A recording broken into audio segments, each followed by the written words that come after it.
Hey everybody, and welcome to my channel. If you're new here, so glad to have you, and if you're a returning fan, you will not be disappointed with today's episode.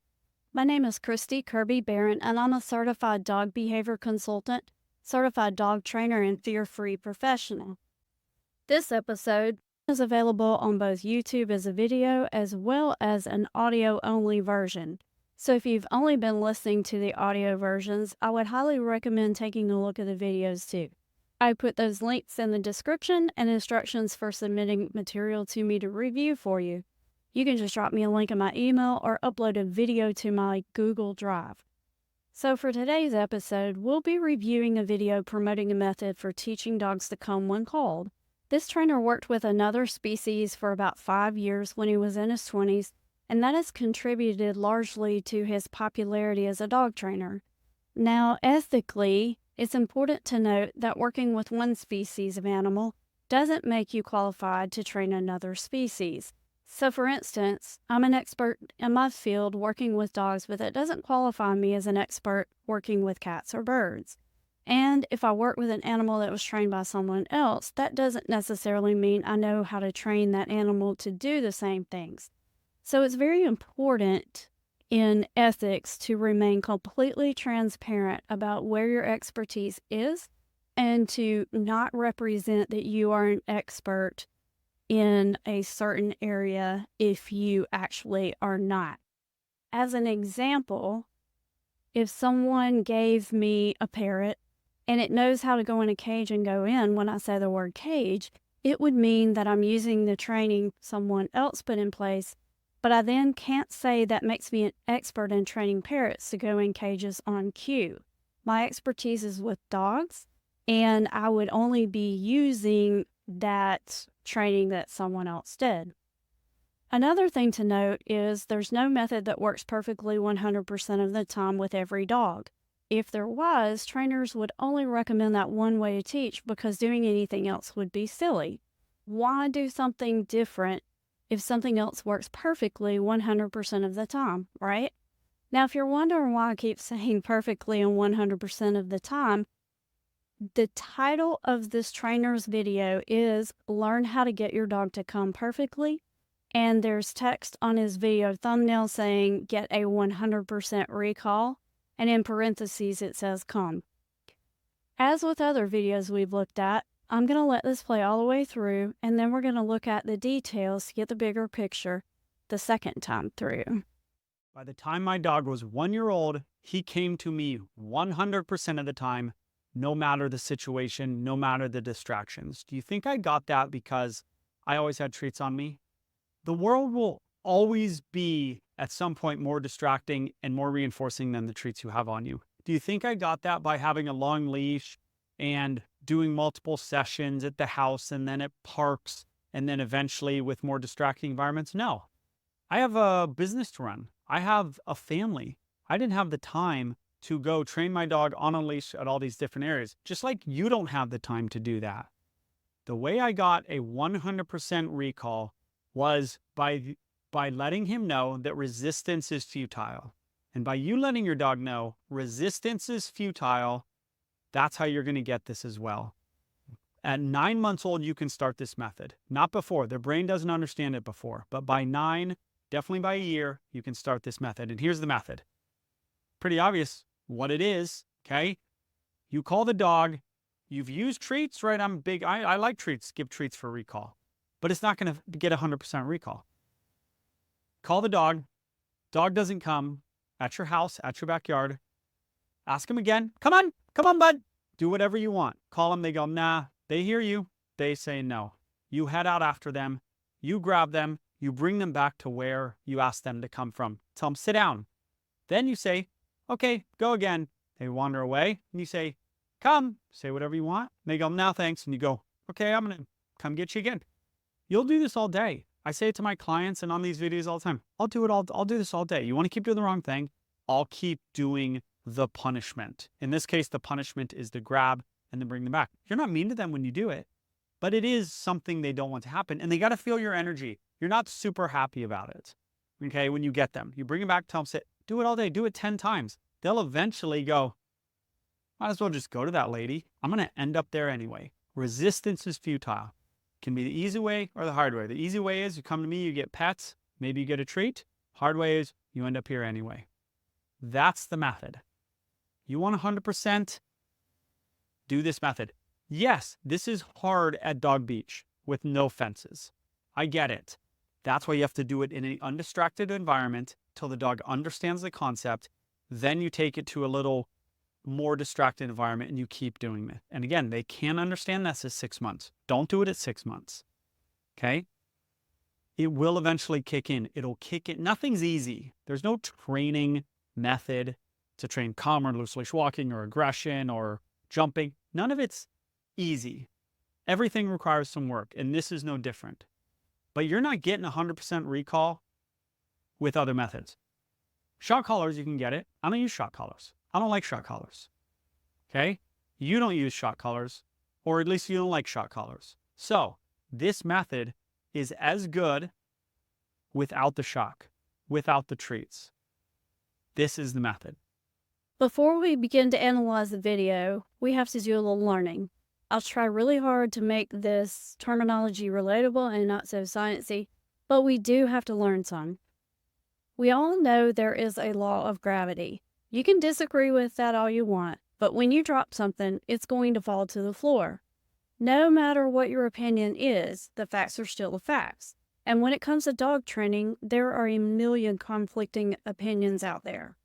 The only way we will know which of the opinions is accurate is to look at the facts and then compare them to the opinion. The first fact that we need to understand for this video is the law of effect. Now, Thorndike's law of effect states that behaviors followed by pleasant or rewarding consequences are more likely to be repeated, while behaviors followed by unpleasant or punishing consequences are less likely to be repeated. Just like the law of gravity, the law of effect is true regardless of your opinion. B.F. Skinner built on Thorndike's research, and he also coined the term operant conditioning. Operant conditioning is a method of learning that occurs through rewards and punishments for behavior. And it sounds a lot like the Thorndike's law of effect, but it actually does go a little deeper in that Skinner looked at how behavior was affected by adding or removing rewards and adding or removing punishments. He found that animals will manipulate their environments to achieve more favorable outcomes. So by definition, a reinforcement is anything that comes after a behavior that increases the chances of it occurring again. Conversely, punishers are anything that decreases the likelihood of the behavior reoccurring. One tidbit of information you need to know about is the ABC contingency in learning, which stands for antecedent, behavior, and consequence. Basically, what that means is something acts as a prompt, the animal does something, and based on what the animal does, the consequences may be good or bad. If the animal likes the consequence, they'll be more likely to do it again, but if they don't like it, they'll be less likely to do it again, and they are aware that they can make those choices and manipulate their environment. An important part to pay attention to is that the behavior immediately before the consequence is what causes the consequence. Now that sounds like it would be a given, right? But when it comes to application, some people think they're rewarding things they're not and punishing behaviors that don't actually relate to the behavior they wish to change. And last but not least, your likes and dislikes differ from my likes and dislikes. The same is true for dogs. One might like playing in a water sprinkler and another might think you're sprinkling acid on them. So the recipient is the one who determines what is a reward and what is a punishment, not the trainer. So, armed with this knowledge, let's watch the video again together. By the time my dog was 1 year old, he came to me 100% of the time, no matter the situation, no matter the distractions. Do you think I got that because I always had treats on me? The world will always be, at some point, more distracting and more reinforcing than the treats you have on you. Do you think I got that by having a long leash and doing multiple sessions at the house and then at parks and then eventually with more distracting environments? No. I have a business to run. I have a family. I didn't have the time to go train my dog on a leash at all these different areas, just like you don't have the time to do that. So what he's saying there is he doesn't want to have treats. He doesn't want to use a long leash, which actually is there not to teach the dog, but mainly preventing them from doing things like running away or getting into danger. He doesn't want to do multiple sessions at home. He doesn't feel like there's a need to increase the distractions slowly by starting at home with multiple sessions. And then he says he doesn't have time to take them all those different places to train and then gradually work up on distractions. So for all of us out there, when I hear that, would I like to be able to train that way? Absolutely.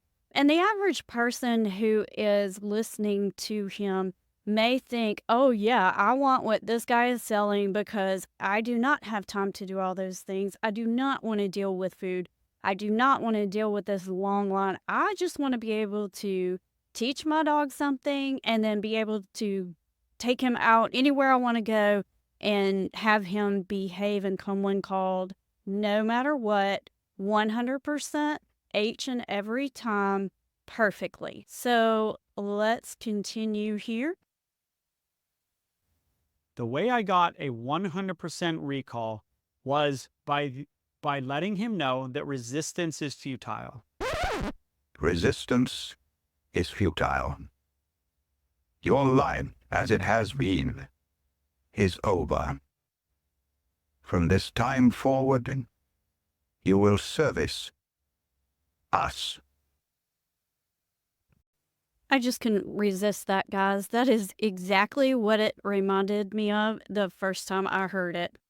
And by you letting your dog know resistance is futile, that's how you're going to get this as well. At 9 months old, you can start this method. Not before. Their brain doesn't understand it before. But by 9, definitely by a year, you can start this method. If you're wondering why you can't start before 9 months to a year old, you aren't alone. Puppies are already learning about consequences in their environment for behaviors. And it's the human's job to arrange the environment so that a puppy's decisions and attempts to manipulate the environment are successful in a way that meets the puppy's needs, as well as being deemed acceptable behavior by the family. Now, there is a ton of research out there whose findings support the intentional use of positive reinforcement training as a means to lower the chances of having future behavioral problems.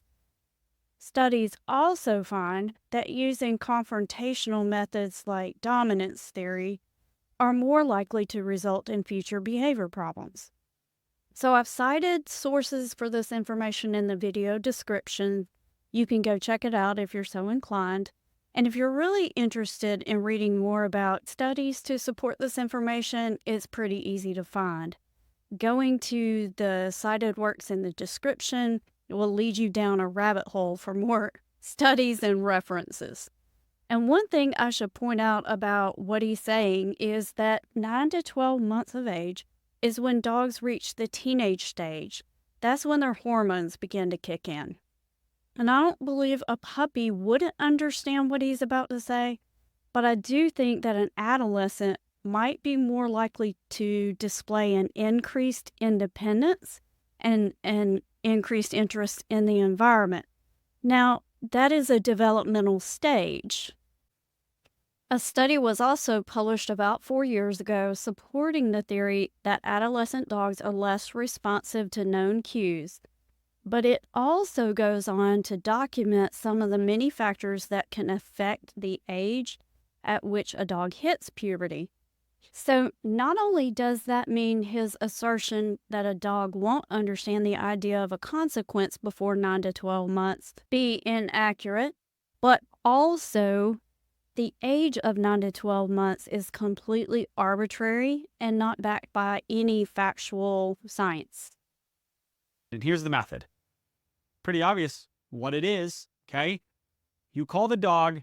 You've used treats, right? I like treats, give treats for recall. But it's not going to get 100% recall. What's the lowdown on treats? Remember when I said the recipient determines what the reinforcer is? Well, if your dog's likes treats but likes toys the most, treats won't be a big enough motivator to teach a reliable recall. Not all treats are the same either.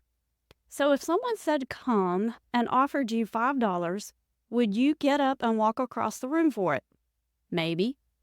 If over the course of a few days you were given the same $5 every time to respond to the word come, would you leave your friend's house in the middle of doing something interesting to walk across several yards to come get $5 if you heard come? Probably not. And if you have no desire for money at all, it isn't likely you will do either one, right?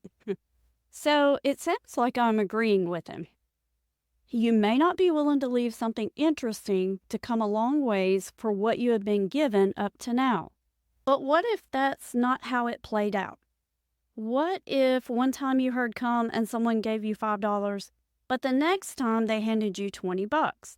Would the word come be more interesting to you then? What about if they gave you 20 last time, but 75 this time? And the time after that, they only gave you 10, but the next time was 20.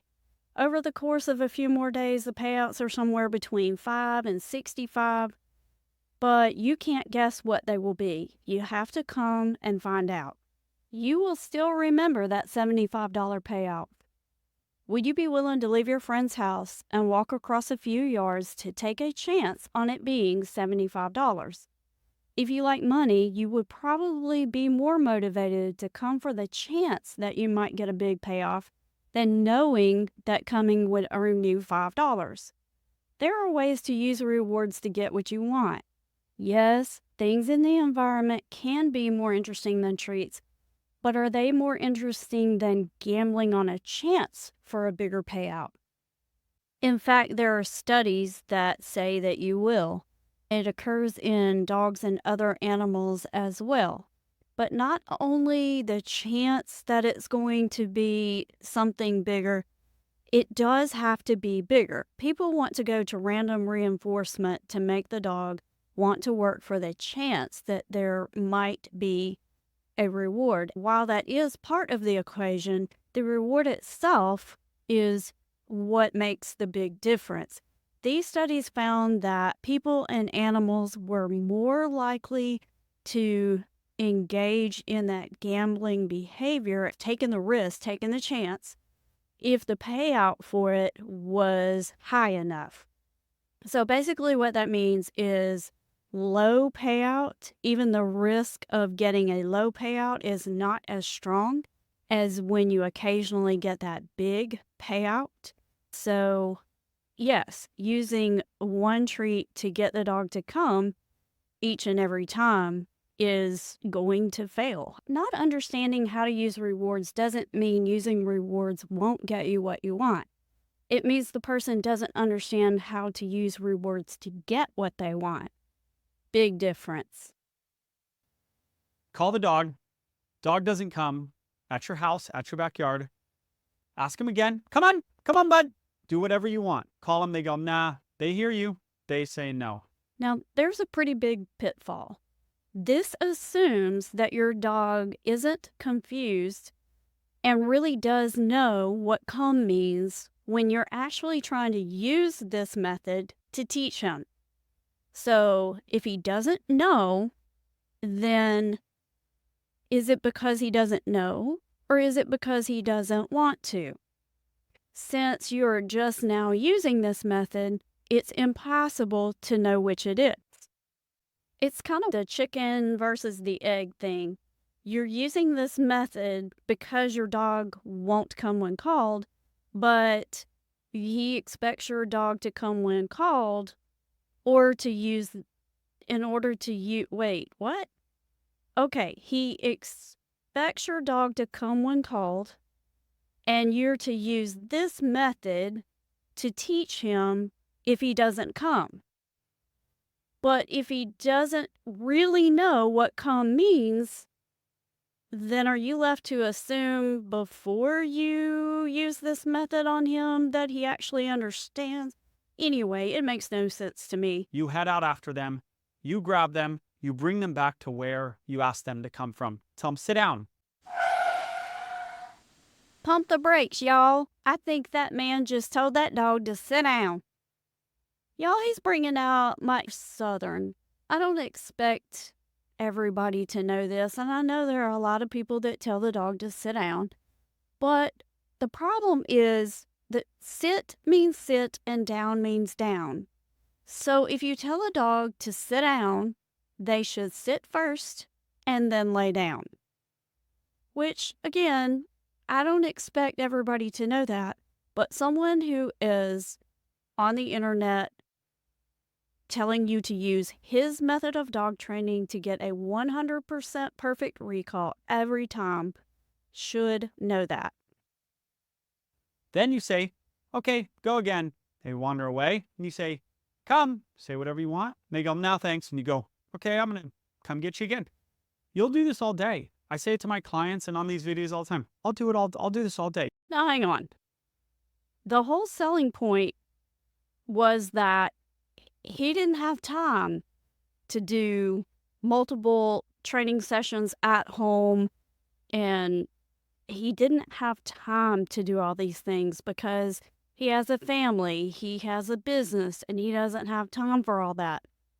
But he's saying, I don't have time to use rewards to teach your dog, but I do have time. I can spend time all day long punishing your dog for what they may or may not know, in fact. You want to keep doing the wrong thing, I'll keep doing the punishment. In this case, the punishment is to grab and then bring them back.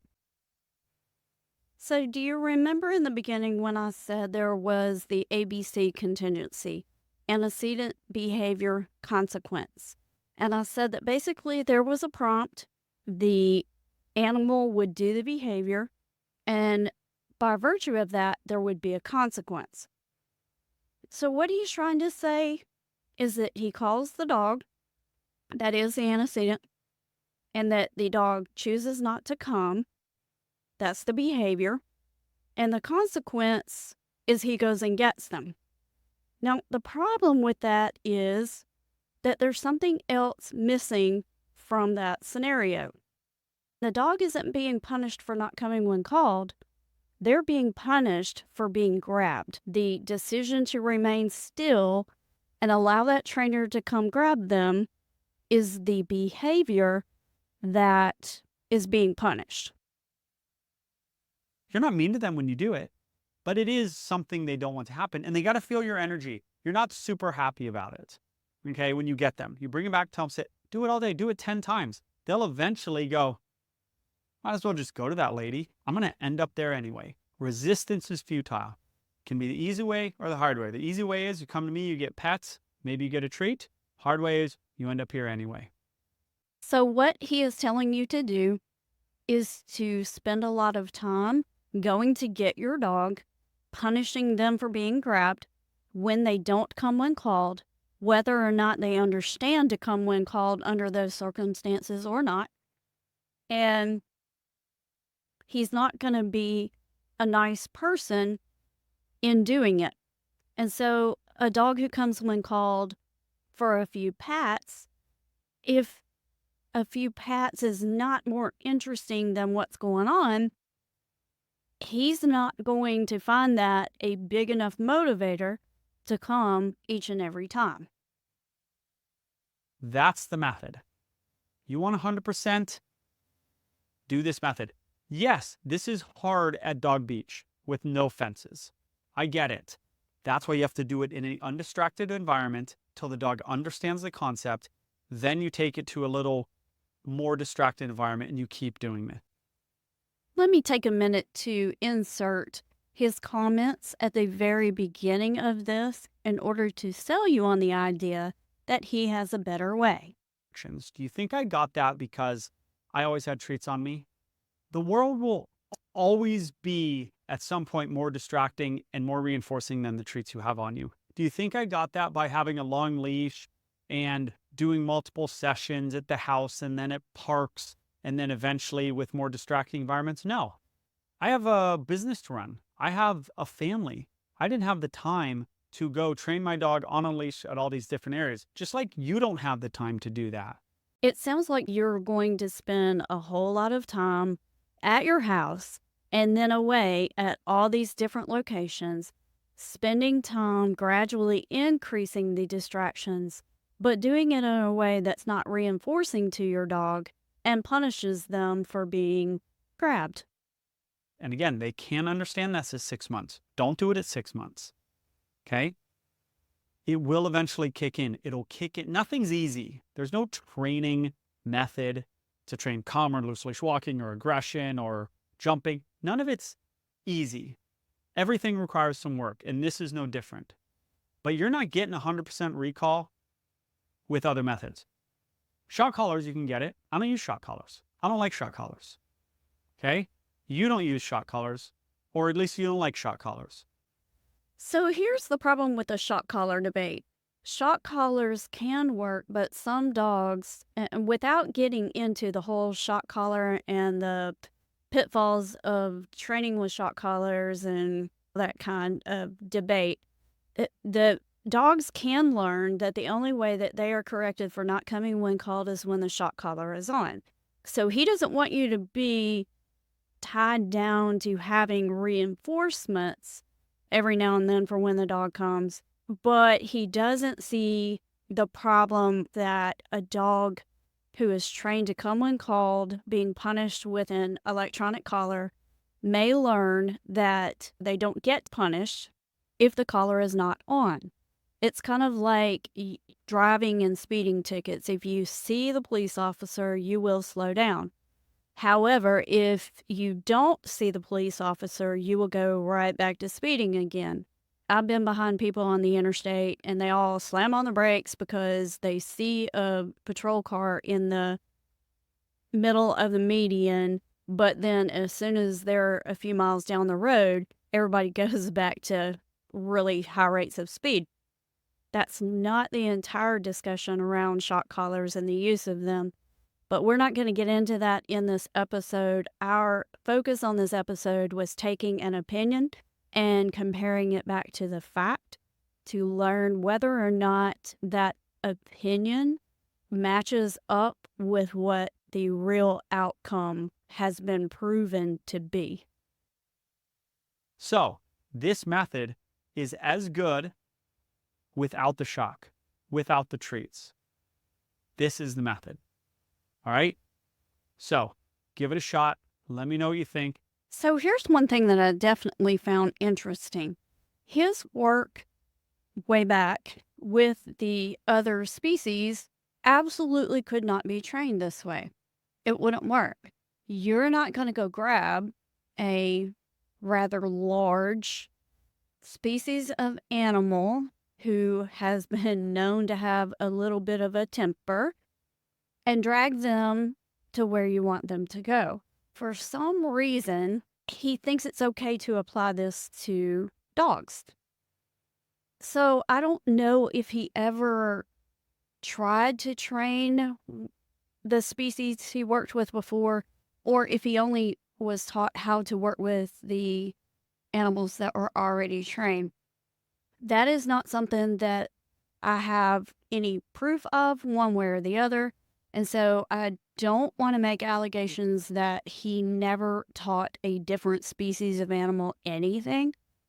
But I can tell you the species he worked with could not be trained in this manner. The other concern that I have is what happens if you do absolutely everything he says and it doesn't work? Whose fault is that? Well, it's not his because his method is perfect and it will work to make your dog come 100% of the time. So if your dog doesn't come 100% of the time and it's not the method, who does that leave? You. So if his method is perfect, then you must be the one who has goofed something up. Next question is, if it's you, what do you do to fix it? Well, situations like this, people are often told they need to just keep trying it, keep doing it. Eventually it'll work. I think that's why he said eventually it will kick in. We've compared it to science. It doesn't add up, and it leaves you being the failure when it doesn't work. That's something that I kind of have a problem with. So this wraps up this episode on dissecting the perfect method to get 100% recall. This guy also has another instructional video on this method, and I may review it. I'll have to decide. Meanwhile, if you're only listening to this on the podcast, go over to YouTube and check that out. And if you're only on YouTube, go over and check the podcast out. The info on the two, they're not the same. So you'll have a chance to get more content. You'll have a chance to learn more. Give those dogs some love. Keep learning, and happy training.